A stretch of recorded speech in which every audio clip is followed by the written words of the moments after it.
तो भागवत शास्त्र का जो अनुपालन करते हैं, उनके आश्रय में चलते हैं, मुक्त दानेन गर्जति, उनके लिए मुक्ति की गर्जना करते हैं भागवत भगवान। परीक्षित साक्षित, परीक्षित इसके प्रमाण हैं।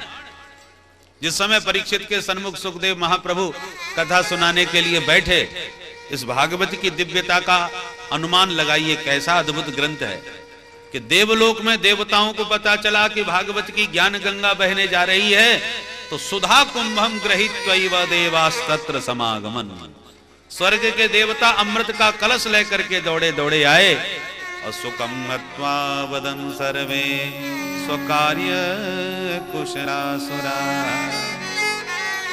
आते सुखदेव जी को दंडवत किया और अमृत का कलश सामने रख दिया। कहो भैया कैसे आना हुआ? महाराज हम चाहते हैं, ये सुधामृत है स्वर्ग का, इसको पीने वाला अमर हो जाता है, मरता नहीं। और परीक्षित 7वें दिन मरने वाले हैं, इसलिए उनको आप भागवतामृत पान करा रहे हैं। हम चाहते हैं स्वर्ग सुधामृत परीक्षित पी लें ताकि उनके मरने का आतंक मिट जाए, और इसके बदले में हम चाहेंगे प्रपास्यामो वयं सर्वे श्रीमद् भागवतामृतम, हम चाहेंगे ये हरि कथामृत भागवतामृत आप हम देवताओं को पान करा दें। सुखदेव जी तो सुनते ही बड़ी जोर से हंसे।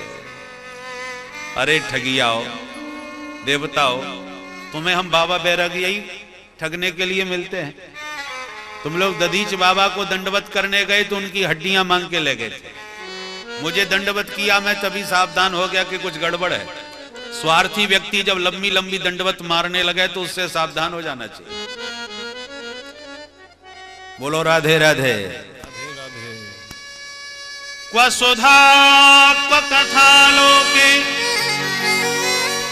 क्व काचः क्व मणिर्महान् ब्रह्मरातो विचार्यैवं तदा देवाञ्जहास।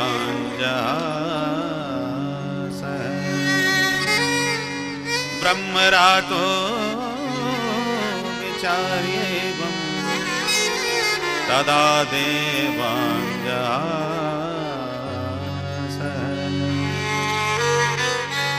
सुखदेव जी का नाम है ब्रह्मरात और परीक्षित जी का नाम है विष्णुरात।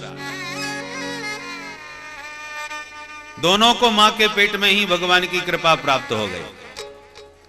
परीक्षित मां के पेट में थे, ब्रह्मास्त्र का प्रयोग अश्वत्थामा ने किया तो गोविंद ने उत्तरा के गर्भ में जाकर के परीक्षित की रक्षा करी, दर्शन दिए। और सुखदेव जी महाराज तो मां के उदर में 12 वर्ष तक बैठे रहे, और जब तक भगवान ने सिर पर हाथ रख के आशीर्वाद नहीं दिया कि बेटा बाहर आओ, मेरी माया से तुम्हें कोई खतरा नहीं, तब सुखदेव जी ने संसार में कदम रखा। तो भागवत के वक्ता महामुनि सुखदेव, भागवत के मुख्य श्रोता महाराज परीक्षित, दोनों को ही भगवान की कृपा मां के उदर में प्राप्त हो चुकी है, इसलिए ये दुनिया के छलावे में आने वाले नहीं हैं। सुखदेव जी ने डांट के देवताओं को भगा दिया। अभक्तांस्ताश विज्ञाय न ददौ स कथामृतम् श्रीमद्भागवती वार्ता सुराणामपि दुर्लभा। ऐसी परम सुंदर देव दुर्लभ यह दिव्य कथा है जिसके लिए देवता तरसते हुए चले गए परंतु नहीं मिली।